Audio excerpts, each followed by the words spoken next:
जी, आदिल बाज़ई साहब से हम बातचीत कर रहे हैं और इनका जो केस है जिसमें सुप्रीम कोर्ट ने वाज़े तौर पे ये अपने फ़ैसले में लिखा है कि इनके बिहाफ पे जो हलफनामा वज़ीर आज़म शहबाज शरीफ साहब ने इलेक्शन कमीशन को दिया वो दुरुस्त नहीं है और इस पर शहबाज शरीफ साहब जो हैं उनके लिए मुश्किलात खड़ी हो सकती हैं। राना सनाउल्लाह साहब कहते हैं नहीं खड़ी हो सकती।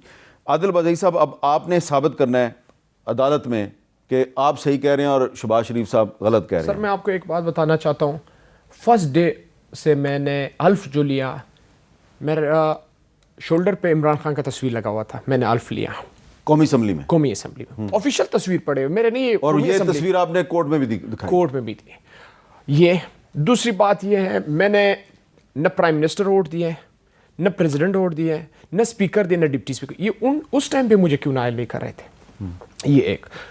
तीसरी बात ये है, जब मैंने 2 एफिडेविट मेरे आ गए, एक इन्होंने जमा की, एक मेरे एसआईसी वाली आई, तो उस टाइम मुझे बुलाया क्यों नहीं? तो कोर्ट ने, जज ने यही बोला चल आप बुला लेते, स्क्रूटनी करते कि आपका कौन सा एफिडेविट है। ये 19 को जमा हुआ है, वो एसआईसी वाला 20 को जमा हुआ है। अभी जो कोर्ट ने मुझे इलेक्शन कमीशन ये कहता है जी कि कौमी असम्बली के रिकॉर्ड से साबित होता है कि आप मुस्लिम लीग नून के साथ थे। ये रिकॉर्ड तो इनकी, ये तो ऐसे रिकॉर्ड है, वो तो कोर्ट में एक्सेप्ट ही नहीं होते वो रिकॉर्ड ऑफिशियल रिकॉर्ड। अच्छा, आपने मुझे बुलाया क्यों नहीं? आपने मुझे कोई रिटर्न में कोई भेजा क्यों नहीं? आपने मुझे कहा क्यों नहीं कि आप किस पार्टी के? फिर मैं फर्स्ट से मैं अपोजिशन में बैठा हूँ, मेरा स्पीचेस आपको पता है हुकूमत के खिलाफ है, तो मैं कैसे अच्छा, आप ऑपोजिशन बेंचों में बैठे? यस। और आपने तकरीर भी हुकूमत के खिलाफ की? यस। मेरा वो फाइनेंस जो वो था बजट का, मैंने कहा, मैंने वो वाहिद इमरान खान जो है आए और बलूचिस्तान को सबसे ज्यादा बजट इमरान खान ने दिया, किसी ने भी बलूचिस्तान को तवज्जो नहीं दी। अच्छा, जो आपका जो सुप्रीम कोर्ट का जो फैसला है उसमें जस्टिस आयशा मलिक साहबा का अजाफी नोट है, उसमें उन्होंने कहा है इस मुकदमे के हकायक से जाहिर होता है इलेक्शन कमीशन अपनी आईनी जिम्मेदारी निभाने में नाकाम रहा है। अपील कुनंदा का पूरा केस इस बात पर मबनी था कि वो कभी भी नून लीग के उम्मीदवार या रुकन नहीं रहे। इनहराफ का मामला सामने आया तो इलेक्शन कमीशन ने अपील कुनंदा के पेश करदा किसी सबूत को ना देखा। सरबराह नून लीग की बात को इलेक्शन कमीशन ने बगैर किसी जांच पड़ताल के कबूल कर लिया। इन इकदाम से जाहिर होता है इलेक्शन कमीशन ने एक सियासी जमात और हुकूमत के हक़ में झुकाव जाहिर किया। ये अफसोसनाक है कि इस अदालत के वाज़ेह अहकामात के बावजूद इलेक्शन कमीशन अपने आइनी फ़राइज़ के बरअक्स तर्ज अमल अपनाता है। तो सुप्रीम कोर्ट की जजमेंट में जो इलेक्शन कमीशन है उसके खिलाफ भी चार्जशीट आ गई है। अब आपको उम्मीद है, सुप्रीम कोर्ट ने सिविल कोर्ट को कहा है कि जल्द अज जल्द फैसला करो। मैं एक और चीज़ बताता हूँ, बड़ा आप हैरान हो जाएंगे। इस बंदे ने, ऐसा सईद अहमद ने 3 महीने पहले, मैंने सिविल केस लगाया 3 महीने पहले, 2 महीने 3 महीने माजरत के साथ केस चल रहा है सिविल कोर्ट में। मैंने 2 महीने पहले इलेक्शन कमीशन में केस चल रहा है, यही सबूत मैंने जमा किया, एफिडेविट जमा करवाया, सब कुछ जमा करके ये फेक। नून लीग वाले कोई इसको वो कर ही नहीं रहे थे, सुन ही नहीं रहे थे, देख ही नहीं रहे थे। खैर है, बस हम लोग का चल जाएगा क्योंकि इनकी चलती है।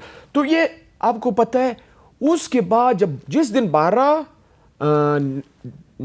दिसंबर को 12 दिसंबर को जब मेरे हक में फैसला आया, उसके बाद उन्होंने सईद अहमद को उठा लिया, उल्टा लटकाया, उसे बयान वापस दिलवाया कि आदिल बाज़ई ने मुझसे प्रेशर में ये बयान दिलवाया।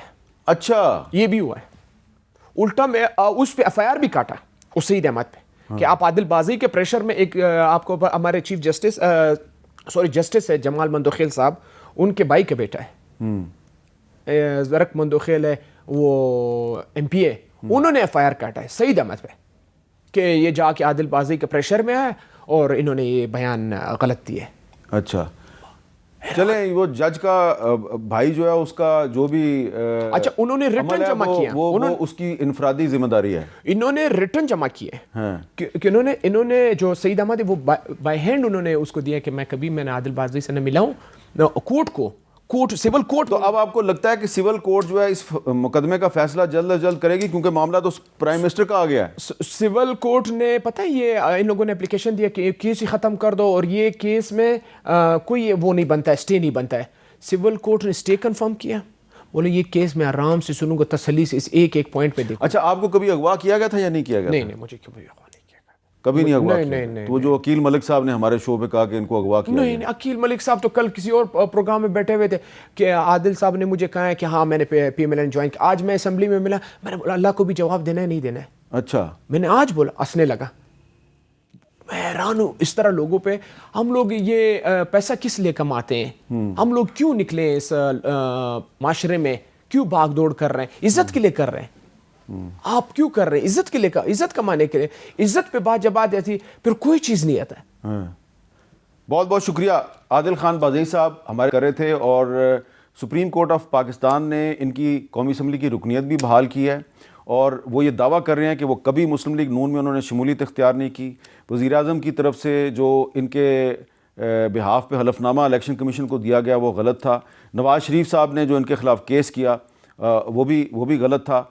और अब ये बता रहे हैं कि जिस SHO ने इंक्वायरी करके अदालत को बताया कि ये दुरुस्त कह रहे हैं और ये कभी मुस्लिम लीग नून में शामिल नहीं हुए, उस SHO को भी नौकरी से निकाल दिया गया। जिस ओथ कमिश्नर सईद अहमद ने बयान दिया कि जो हलफनामे पे अटेस्टेशन है वो गलत है, तो उस पर भी FIR दर्ज हो गई है। तो सारे मामलात जो हैं वो आदिल बज़ई साहब ने आपके सामने रखे हैं। अब देखते हैं कि सिविल कोर्ट जो है वो सुप्रीम कोर्ट के अहकामात की रोशनी में जल्द अज जल्द इस फैसले का ऐलान करती है या नहीं करती, और अगर कोई फ़रीक अपना मौक़िफ़ इस मामले में देना चाहता है तो हमारा फोरम हाज़िर है।